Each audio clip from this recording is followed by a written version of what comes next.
नमस्कार। Programme 8 PM में एक बार फिर आपका स्वागत है और मैं हूं यशपाल गुप्ता। तो आइए अब नजर डालते हैं आज के समाचार। देश के रक्षा मंत्री राजनाथ सिंह ने जम्मू में अंतर्राष्ट्रीय सीमा से सटे अखनूर से पाकिस्तान को आतंक को शह देने की साजिशें बंद करने की चेतावनी दी। रक्षा मंत्री ने दबे शब्दों में चेतावनी दी कि अगर पाकिस्तान ने गुलाम कश्मीर में काम कर रहे अपने ट्रेनिंग कैंप व लॉन्चिंग पैड बंद नहीं किए तो रक्षा मंत्री ने अपना वाक्य पूरा ना करते हुए ये पाकिस्तान पर छोड़ दिया कि वह इससे क्या सीख लेता है। रक्षा मंत्री ने कहा कि पाकिस्तान जम्मू कश्मीर में आतंक को शह देने की साजिशों को निरंतर जारी रखे हुए है। उन्होंने कहा कि हमारे पास सबूत हैं कि इस समय भी गुलाम कश्मीर में उसके लॉन्चिंग पैड व ट्रेनिंग कैंप काम कर रहे हैं। पूर्व सैनिक दिवस पर मंगलवार को जम्मू के सीमावर्ती अखनूर जिले के टांडा में पूर्व सैनिक रैली को संबोधित करते हुए रक्षा मंत्री ने कहा कि पाकिस्तान ने भारत से वर्ष 1947 के बाद लड़े गए सभी युद्धों में हार पाई है। उसके नापाक मंसूबों को कभी कामयाब नहीं होने दिया जाएगा। भारतीय सैनिकों के जज्बे की सराहना करते हुए रक्षा मंत्री ने कहा कि अगर वर्ष 1965 के भारत पाकिस्तान युद्ध के दौरान भारतीय सेना द्वारा जीते हुए इलाकों को वापस नहीं किया गया होता तो आज आतंकवाद नहीं होता। पुरानी सरकारों के काम करने के तरीके पर प्रश्न चिन्ह लगाते हुए उन्होंने कहा कि हमने हाजी पीर का इलाका जीता था, अगर इसे लौटाया नहीं गया होता तो वहां से आतंकियों की घुसपैठ नहीं होती। पड़ेगा जम्मू कश्मीर बिना पीओके के अधूरा है, भारत के माथे का मुकुट मणि है। वैसे भी पीओके पाकिस्तान के लिए एक फॉरेन टेरिटरी से अधिक कुछ नहीं है। पीओके में रह रही अवाम को एक डिग्निफाइड लाइफ से महरूम रखा जा रहा है। उन्हें मजहब के नाम पर हिंदुस्तान के खिलाफ बरगलाने और उकसाने की कोशिश पाकिस्तान के हुक्मरानों द्वारा यह बराबर की जा रही है। हाल ही में पीओके के इलीगल वजीर आजम अनवारुल हक ने हिंदुस्तान के खिलाफ जो जहर उगला है वह पाकिस्तान की ही साजिश का हिस्सा है। पीओके के वजीर आजम अनवारुल हक जो आज कह रहे हैं वही भारत विरोधी एजेंडा पाकिस्तान के हुक्मरानों ने जनरल जियाउल हक के जमाने से चलाया हुआ। पीओके की जमीन का इस्तेमाल आतंकवाद का खतरनाक कारोबार चलाने में किया जा रहा है। यह बात आज मैं खुलकर कहना चाहता हूं। वहां आज भी आतंकवादियों के लिए ट्रेनिंग कैंप चलाए जा रहे हैं। सीमा से सटे हुए इलाकों में लॉन्च पैड बने हुए हैं, इसकी पक्की जानकारी है। भारत सरकार को सब पता चल रहा है। पाकिस्तान को इनको खत्म करना ही होगा, नहीं तो डाट डाट डाट। आगामी गणतंत्र दिवस को लेकर 3 जिलों में हाई अलर्ट जारी किया गया है। तीनों जिलों की हदें एक साथ जुड़ती हैं। इन जिलों में पिछले वर्ष आतंकी हमले भी हो चुके हैं। ऐसी सूचना है कि आतंकी कठुआ, किश्तवाड़ और रामबन में आतंकी हमला कर सकते हैं। पिछले दिनों डोडा के ऊपरी इलाकों में आतंकियों के 2 समूहों को देखा गया। हालांकि एजेंसियां ये पता नहीं लगा पा रही हैं कि आतंकी पुराने हैं या फिर नया समूह है। पिछले साल डोडा में 5 सैन्यकर्मी शहीद हुए थे, जबकि 4 आतंकी मारे गए थे, लेकिन बीच बीच में आतंकियों की मौजूदगी देखी जा रही है। डोडा, किश्तवाड़, कठुआ और हिमाचल प्रदेश की सीमा से लगा हुआ है, इसलिए जिले में सक्रिय आतंकवादियों की सही संख्या का एजेंसियां पता नहीं लगा पा रही हैं। डोडा के एसएसपी संदीप मेहता का कहना है कि पुलिस ने राष्ट्र विरोधी तत्वों, विशेष रूप से आतंकवादियों की सहायता करने वाले ओवरग्राउंड वर्कर्स के खिलाफ अपने अभियान को तेज कर दिया है। पुलिस ने पिछले 2 हफ्तों में ऐसे 9 लोगों के खिलाफ आरोप पत्र दायर किए हैं। उन्होंने कहा कि जिले के बाहरी इलाकों में स्थित हमारी इकाइयां अधिकतम अलर्ट पर हैं।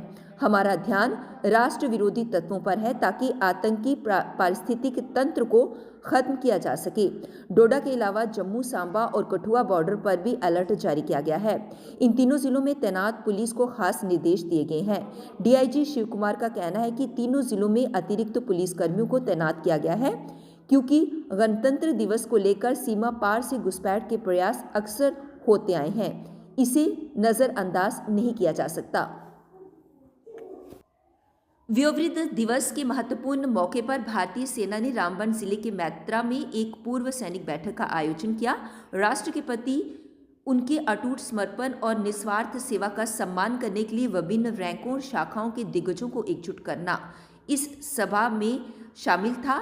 ये सभा सेना के सेवानिवृत्त कर्मियों को भावभीनी श्रद्धांजलि देना था और इसमें अपने दिग्गजों, उनके परिवारों और वीर नारियों के प्रति सेना की स्थायी प्रतिबद्धता का उदाहरण दिया। इस आयोजन ने दिग्गजों को पूर्व साथियों के साथ फिर से जुड़ने, बहादुरी की कहानियां साझा करने और उनकी सेवा के वर्षों को याद करने का एक मार्मिक मंच प्रदान किया। आकर्षक इंटरैक्टिव सूत्रों की एक श्रृंखला में दिग्गजों ने वर्तमान सैन्य कर्मियों के साथ अमूल्य अंतर्दृष्टि साझा की, जिसमें सशस्त्र बलों को परिभाषित करने वाली समृद्ध विरासत, सौहार्द और लोकाचार का प्रदर्शन किया गया। बैठक में दिग्गजों को सेवानिवृत्ति के बाद के लाभों, स्वास्थ्य सेवाओं और कल्याण पहलुओं के बारे में जागरूक करने, उनके निरंतर समर्थन और कल्याण को सुनिश्चित करने पर भी ध्यान केंद्रित किया गया। रैली ने निम्नलिखित की स्थापना करके दिग्गजों और उनके परिवारों की विशिष्ट जरूरतों को पूरा करने के लिए कई सुविधाओं और सेवाओं की पेशकश की। है देखो, उसने जब उनका जो पति थे देश की सेवा कर रहे थे, वो तब भी उसके पीछे जो थी मजबूत एक नींव बन के खड़ी हुई थी, और उसके जाने के बाद उसके परिवार के लिए भी खड़ी हुई है। तो वीर नारी से बड़ी चीज़ मैं नहीं सोचता हूँ कि कोई हो सकती है।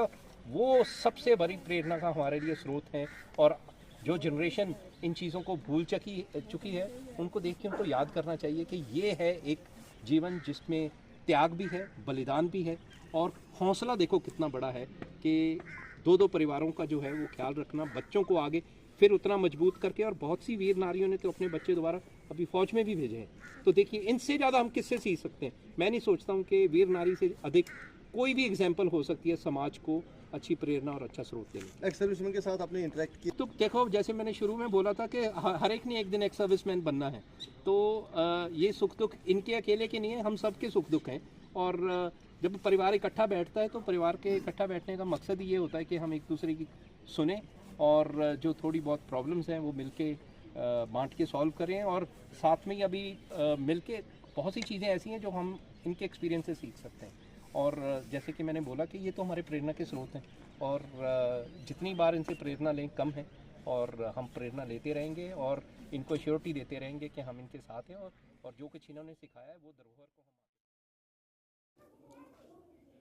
5G इंटरनेट सेवा इन सियाचिन ग्लेशियर लद्दाख में विश्व के सबसे ऊंचे युद्ध स्थल में तेज इंटरनेट सेवाओं के लिए 5G इंटरनेट शुरू हो गया है। इसके लिए सियाचिन ग्लेशियर के उत्तरी क्षेत्र में पहला टावर लगा दिया गया है। -40 डिग्री सेल्सियस के तापमान में भी काम करके सेना की फायर एंड फ्यूरी कोर की सिग्नल रेजिमेंट के जवानों ने ये 5G टावर खड़ा कर दिया है। बता दें कि सियाचिन ग्लेशियर में जनवरी में तापमान जमाव बिंदु से 50 डिग्री नीचे तक चला जाता है। इसके बावजूद तमाम चुनौतियों को पार करते हुए ये टावर समुद्र तल से 16,000 फुट की ऊंचाई पर लगाया गया है। सियाचिन ग्लेशियर में सर्दियों के महीनों में काम करना आसान नहीं है। ऐसे हालात में सेना के योद्धाओं ने सियाचिन ग्लेशियर में टावर लगाने के लिए जमीन तैयार करने, हेलीकॉप्टर से उपकरणों को पहुंचाने के साथ अपने कंधों पर ऑप्टिकल फाइबर के बंडल उठाकर बर्फीली हवाओं के बीच खाइयों, दुर्गम स्थानों को पार कर अपना लक्ष्य हासिल किया। फायर एंड फ्यूरी कोर के सहयोग से रिलायंस जियो कंपनी ने plug and play pre configured उपकरणों का इस्तेमाल करते हुए इस टावर को खड़ा कर दिया। रिलायंस जियो इस क्षेत्र में कनेक्टिविटी प्रदान करने वाला पहला टेलीकॉम ऑपरेटर है। यहाँ ये टावर लगने से सेना के जवान क्षेत्र में आपातकालीन हालात का सामना करने के लिए मुख्यालय को तुरंत सूचना दे पाएंगे। उनका अपने परिवारों के साथ भी आसान मोबाइल संपर्क बनेगा। एक्स सर्विसमैन से अपनी बॉन्डिंग को मजबूत करने हेतु किश्तवाड़ में इंडियन आर्मी ने आर्म्ड फोर्सेस वेटरन्स डे का आयोजन किया। डीसी साहब और यहाँ के हमारे एमएलए सुनील शर्मा जी काफ़ी इस पर मेहनत की है उन्होंने, और मुझे उम्मीद है कि कुछ एक महीनों के अंदर अंदर यहाँ पर हमारे लिए जो बिल्डिंग की व्यवस्था की गई है, तकरीबन 5 करोड़ का प्लान बनाया गया है, जिसके लिए हमारे सुबेदार मेजर और कैप्टन शिव कुमार साहब काफ़ी मेहनत कर रहे हैं। और मुझे उम्मीद है कि ये हमारी बिल्डिंग्स बनने के बाद जिला सैनिक वेलफेयर ऑफिस और ECHS यहाँ पे एस्टेब्लिश हो जाएगा, जिससे हमारे दूर दराज के जो रहने वाले एक्स सर्विसमैन, खासकर माताएं बहनें जो बुजुर्ग आदमी डोडा तक नहीं पहुँच पाते हैं, उनके लिए काफ़ी सहूलियत होगी। और एक बार फिर आखिर में मैं commander 5 sector Assam rifle, CO साहब 11RR, सीओ साहब 17RR और सभी अधिकारीगणों का हार्दिक एक बार फिर वो मुबारकबाद देता हूं उनको, ताकि उन्होंने बहुत अच्छा ये यहाँ पे आयोजन किया है, जिससे हमारे वेटरन्स है, जो एक्स सर्विसमैन है, वीर माताएं, वीर बहनें, उनको काफ़ी मदद मिलेगी। बीजेपी स्पोक्सपर्सन अल्ताफ ठाकुर ने श्रीनगर में प्रेस कॉन्फ्रेंस को संबोधित किया। उससे भी कुछ पार्टियों को बड़ा जो कहते हैं कि एलर्जी हुई या इन्फेक्शन हुई है या वो तिलमिला के उठे हैं, बेसिकली नहीं चाहते हैं कि कश्मीर तरक्की की तरह बढ़े, कश्मीर एक डेवलप्ड कश्मीर बने। वो कश्मीर को वही स्टोन एज वाला कश्मीर देखना चाहते हैं। साथियों, हम इस बात की कड़ी अल्फाज में मजम्मत करते हैं, जिस तरह से कल कांग्रेस ने इस दौरे को भी तनकीद का निशाना बनाया। कांग्रेस ने कुछ तो किया नहीं पिछले 70 साल में, लेकिन वो नहीं चाहते कि कश्मीर में डेवलपमेंट हो, कश्मीर में तरक्की हो।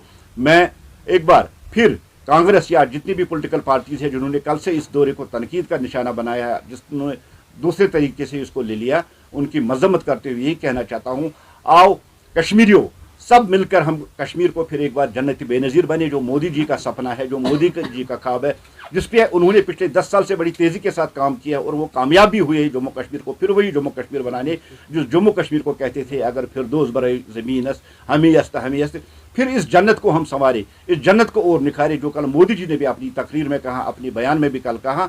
हमें पार्टी लाइनों से ऊपर उठकर देश के प्रधानमंत्री ने जम्मू कश्मीर के लिए जो किया है, जो डेवलपमेंट उन्होंने की, जो विकास उन्होंने किया, उसको देखते हुए हमें अपने जम्मू कश्मीर को फिर एक बार वही जम्मू कश्मीर, जो जम्मू कश्मीर को जन्नत माना जाता था, उस पर अपना ताउन देना चाहिए। ट्रायल रन भी हो सकती है कुछ देर के लिए, अगर कटरा में ट्रेन रुकती है या उसके बाद कश्मीर तक टरकाती है, लेकिन जो गवर्नमेंट के पास मंसूबा है, जो गवर्नमेंट के पास प्लान है, वो डायरेक्ट है कि कन्याकुमारी को कश्मीर के साथ कनेक्ट करें। ये कुछ दिनों के लिए हो सकता है, इस चीज़ को मानते हैं और हम भी ये अपील करते हैं कि कन्याकुमारी से कश्मीर तक डायरेक्ट ट्रेन होनी चाहिए, लेकिन ये ऑर्डिनरी है, ये कोई परमानेंट सिस्टम नहीं है। ट्रेन पूरी तरह से कन्याकुमारी से कश्मीर आ जाए। कल 8 बजे फिर आपसे भेंट होगी, तब तक इजाजत दीजिए, नमस्कार।